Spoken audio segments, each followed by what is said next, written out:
Diduga cemarkan nama baik menang. Netizen bilang ternyata simpatisan HTI ya. Tuduhan ini sangat patut diduga adalah untuk membuat gaduh, membuat permusuhan antar individu dan kelompok. Saya menangkap ada skenario besar di balik laporan yang dilakukan Roy Suryo ini. Perbuatan Roy Suryo tidak bisa dilihat sebagai acak atau bagian dari tindakan sporadis saja. Anda nampaknya telah menabuh genderang perang secara nyata, secara terang-terangan dengan mereka, dan Anda harus menebus harganya. Anda harus bersiap-siap. Yang lebih lucu lagi si Suryo, mantan menteri era SBY yang pernah tersangkut kasus hilangnya panci-panci di kantor Menpora. Dengan lebaynya dia melaporkan Menteri Agama atas dasar penistaan agama. Heran gua, padahal mantan menteri tapi kok cara berpikirnya kayak anak TK. Pakai asumsi berdasarkan nafsu pribadi, bukan berdasarkan fakta yang terjadi.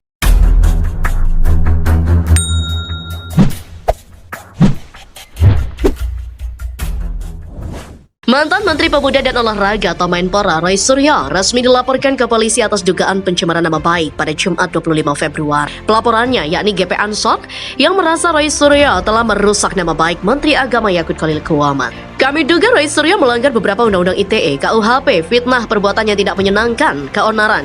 Ujar Kepala Divisi Advokasi Litigasi dan Non-Litigasi Lembaga Bantuan Hukum Pimpinan Pusat GP Ansor, Dedi Suhairil Finsa. Di mana sebelumnya Roy membuat laporan dugaan penistaan agama terhadap Menak Yakut karena dinilai telah menyamakan suara azan dengan gonggongan anjing. Laporan Roy Suryo dibuat pada Kamis kemarin di Polda Metro Jaya namun ditolak dengan berbagai pertimbangan. Sementara itu, Dedi melaporkan Roy karena konten video yang diunggahnya. Menurutnya, video tersebut telah dipotong sehingga mengaburkan makna sebenarnya yang menyebabkan publik salah penilaian. Itu kan dugaan kuat membuat orang saling ribut ya, saling bermusuhan antar individu dan kelompok. Pada kesempatan itu, Dandi juga menyebut kalau Yakut tidak pernah membandingkan ataupun menyamakan suara azan dengan gonggongan anjing seperti yang dituduhkan publik. Gus Yakut hanya membahas tentang pengeras suara yang perlu diatur lebih lanjut agar tak mengganggu. Jadi Menak itu cuma membicarakan speaker, konteksnya soal speaker bukan azan konteksnya, dan dari situ konteksnya sudah berbeda. Laporan terhadap Roy pun diterima dengan nomor LP-B-2-2-2-2022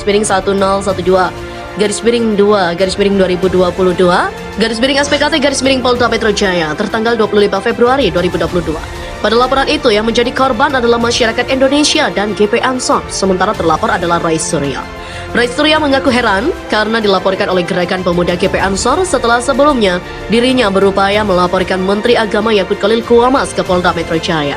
Dia menyatakan niatnya mengunggah video pernyataan Menteri Yakut justru ingin membuat lebih jelas polemik pernyataan Yakut soal analogi suara azan dan gonggongan anjing. Lucu ini sebenarnya ya, karena sebenarnya saya ini ikhtiar ingin membantu masyarakat dengan apa yang sebenarnya terjadi dengan video final, ujarnya.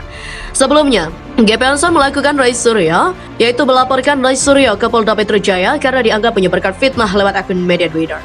Di akun Twitternya, Roy mengunggah video pernyataan Yakut Khalil Quamas saat ceramah di Pekanbaru dan menjelaskan soal pengaturan pengeras suara masjid.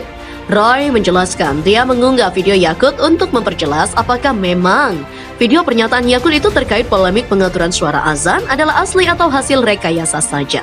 Roy menyatakan dan juga mencontohkan misalnya dalam video yang viral terkait pernyataan Yakut memiliki beberapa versi durasi. Roy menyatakan justru dirinya mengunggah video pernyataan Yakut yang cukup panjang, yaitu video berdurasi 2 menitan. Bahkan menurut Roy, dirinya juga memberikan caption dalam video itu untuk memperjelas pernyataan Yakut. Jadi selain saya menjelaskan, dengan caption saya juga menguji apakah video yang beredar itu ada rekayasa editing atau tidak. Dia pun menyatakan tidak memiliki niat buruk apapun terhadap Yakut Khalil Quamas. Presiden Kongres Pemuda Indonesia, Pitra Romadhoni selaku penasihat hukum Roy Suryo menilai laporan polisi yang dilakukan GP Ansor terhadap Roy, pakar telematika itu sangat prematur. Menurut Pitra, GP Ansor tidak memiliki legal standing untuk membuat laporan pencemaran nama baik atau fitnah. Hal itu sesuai dengan SKB 3 Menteri, artinya harus korban langsung yang melaporkan. Pitra menegaskan bahwa Roy Suryo tidak pernah membenci golongan apapun. Hal itu terbukti saat Roy Suryo melakukan upaya hukum secara konstitusional karena telah dijamin dan dilindungi oleh negara dengan memberitahukan hal itu kepada penegak hukum. Soal tuduhan mentransmisikan data elektronik milik orang lain tanpa izin, kata Pitra, juga tak tepat dituduhkan kepada Roy Suryo karena data elektronik berupa video yang dipersoalkan pelapor sebelum Roy melaporkan peristiwa itu juga sudah tersebar di berbagai media sosial. Terkait tuduhan Roy menyebarkan berita bohong, kata Pitra juga tidak benar sebab Roy melakukan tindakan hukum secara konstitusional dan menjunjung asas praduga dengan mempertanyakan berita yang tengah viral di masyarakat terkait video yang dipersoalkan oleh pelapor di mana hal itu telah dikonsultasikan kepada aparat penegak hukum. Fitra juga melihat laporan GP Ansor itu akan memperkeruh suasana yang dapat menimbulkan ketersinggungan.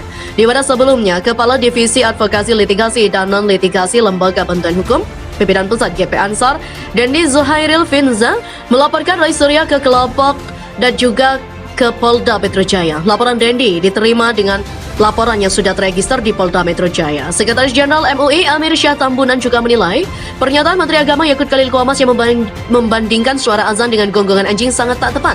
Ia menyebut perbandingan pernyataan Yakut tidak apple to apple. Amir Syah menyebut bahwa substansi azan itu bukan hanya sekedar panggilan biasa, melainkan panggilan azan memiliki nilai yang sangat tinggi karena menyangkut salah satu rukun iman. Kalau misalnya suara azan dengan apa itu dikiaskan, saya juga nggak tahu karena itu kan beda ya. Substansi azan panggilan suci untuk mengajak ke jalan Allah dan panggilan sholat bukan sekedar panggilan biasa, tapi menyangkut salah satu rukun Islam. Tingginya nilai-nilai azan ini. Menurut Amir Reza, secara logika bahasa juga sangat sulit membandingkan suara azan dengan hal lain.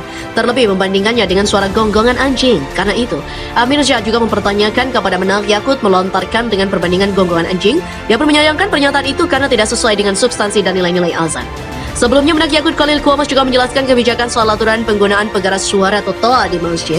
Dia mengatakan, aturan ini dibuat salah satu untuk mendukung hubungan antar umat beragama lebih harmonis. Namun, ia menekankan aturan itu bukan melarang rumah ibadah umat Islam untuk menggunakan toa. Dia bilang hanya mengatur volume suara tidak lebih keras dari 100 desibel.